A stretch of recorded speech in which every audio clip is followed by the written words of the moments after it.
Okay. I literally start every video out with that. I did this version of the same style of sky using the tints, using the circle and coming out, and I used yellow and I used magenta. Like, there are only two colors of paint that I actually used aside from white. So I started out with just yellow mixed with white, and then as I got out here, I added a tiny little corner of magenta in with it, and that's what gives me this orange. And then as I lower my quantity of white, it starts getting more orange, and then as I add a little more magenta, it starts getting red, and then it goes into the magenta. So this only has two colors plus white. It has yellow and magenta, and all of those other in-between ones are just analogous colors that come with those two hues. So now we're gonna do the shades for the land. So my land is going to be in this general vicinity. You have to make some decisions. Do you want it to just be rolling hills? Do you want it to be mountains? Like, what kind of thing do you want to do? You don't have to go crazy with it. But this is also going to feature a tray with way too much paint in it. Why? Mostly because the paint does come out very quickly, as some people have learned. But I'm going to take my blue here. I'm going to try to spread it over here to the edge. I'm going to take the tiniest little bit of black and mix it right here so that it makes a very light shade. You can kind of see it's more of like a navy. I'm going to come in here and I'm just going to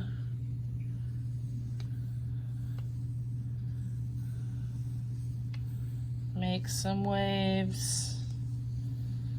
And no, this is not going to be water. It is actually going to be land. I'm using the blue because atmospheric perspective wise, as things get into the distance, they get bluer, as strange as that seems, but they get mistier and they get bluer. I'm not going to add any white to my shades. However, you can create tones by adding white and black to your color, and you will get a tone that can make a misty look. Okay, so there's my first layer. This is the background area that's furthest away. Now I'm going to mix a darker shade, getting a little more black in there with the blue. You can see that it is a darker navy. Oop, too much, hold on. Let me pull some of this extra paint over here. I used way too much. Please try to not do that. Okay, so now I'm gonna take my darker shade and I'm going to put that in front and overlapping that background area.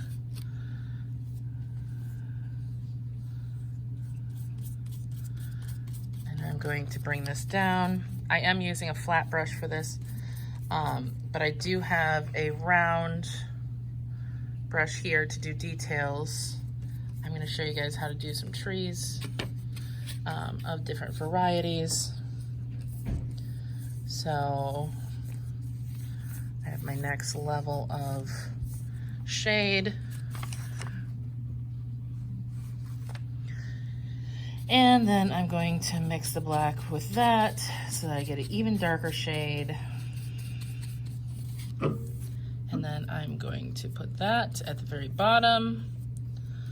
Now, if I was doing like a pond or something where it would reflect the color of the sky, you could leave some of that showing and add like a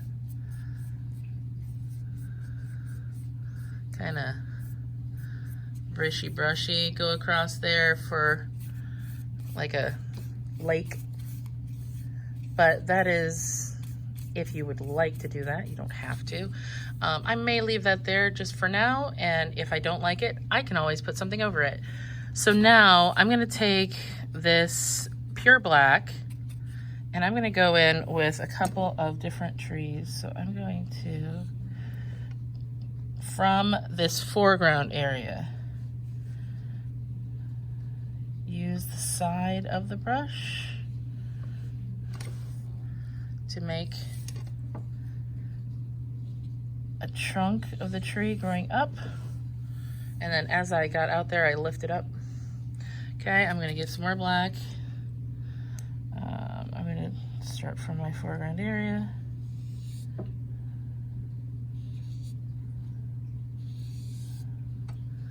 Come up. You can have some in the middle ground area, but they should not come up very far because they're gonna be further away. So automatically, they're going to be shorter and thinner. I'm thickening up these trunks of the trees just a little bit so that they have that feeling that they are in the foreground and not way back there. I'm gonna make a couple little ones off in the distance. Let's go over here, we'll add another.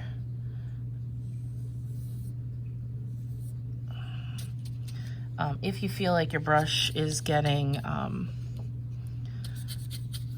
dry, you get a little water. Oop. I'll have to cover that with something.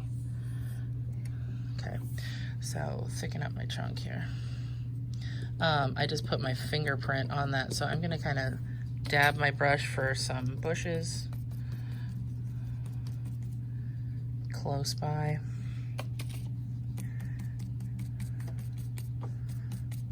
You can kind of tap, tap, tap, tap, tap, tap. Now, this tap, tap, tap kind of motion also works for trees. I don't know if I would use this for far away trees, but say for example, I want some pine trees. So I'm gonna use this top one and I'm gonna make like a tap that looks like an arrow and then tap in between. So tap an arrow and then arrow. Kind of fill in just a little bit in the middle. Bigger arrow, tap in between.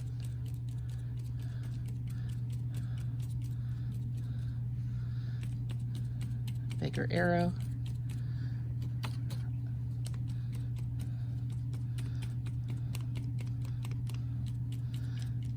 When you tap, you tend to get more of a texture. Tappa, tappa.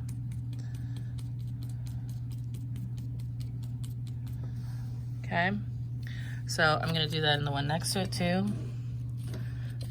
I'm gonna get a little bit of water in my brush because it's feeling a little dry. Okay, so arrow, small arrow. What did I just do? Okay, a little bit bigger arrow. A little bit bigger arrow. Fill in.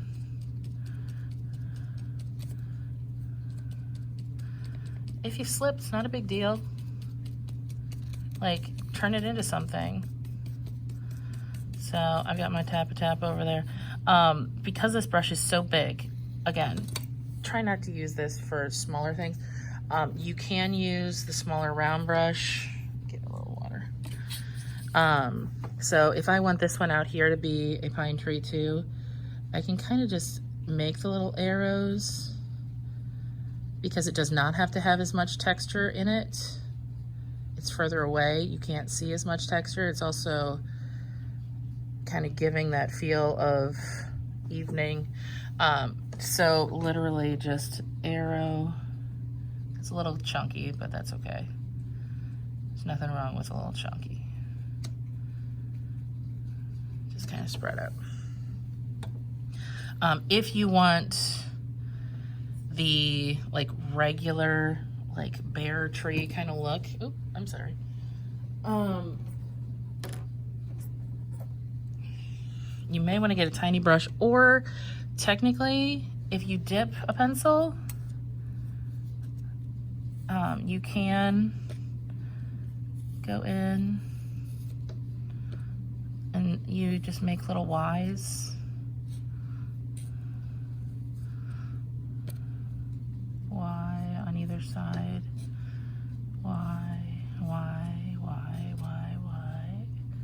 Why did I draw a tree? You may ask yourself that, but eventually it gets easier.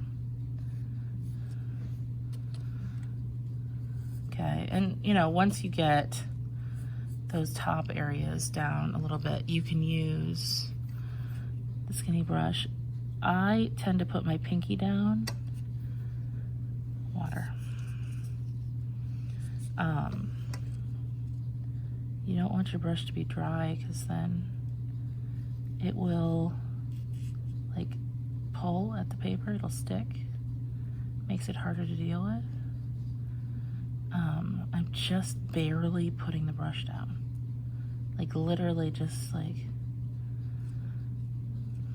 barely.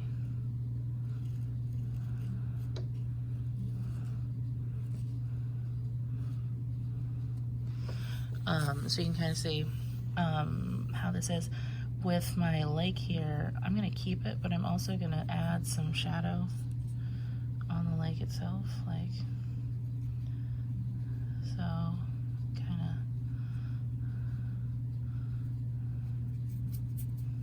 of add that in there. This here, I could just put a tree right there. I could turn it into a cloud, technically. But you don't want to have just a black cloud on your sky surface. I think I'm going to turn it into a bigger tree. Let me just drip all over it. Genius maneuver. It's all right. Okay, so start from here. Come up straight through it. That'll work. Maybe I just bring it up a little bit further.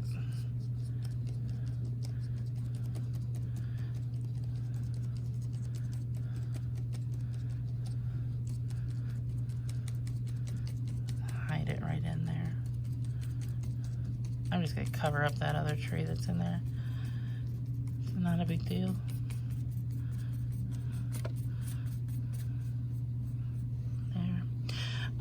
This one I'm gonna make into a regular tree. So don't get too nervous about doing things. You know, the thing is, if you make a mistake, it's not a big deal. No one will have to know except you. And if you cut yourself a little slack, it makes it easier. So I turned this upside down, and there is a reason for that. It is far easier to pull toward you than it is to push away from you to make branches and things. So a lot of times you have more control of the brush if you pull toward yourself. And I'm just going to overlap things. Tree branches overlap, that's how they work. You just kind of keep drawing Ys. I'm going to thicken that up where it meets the trunk. Anywhere where a branch meets the trunk, you thicken it up a little bit.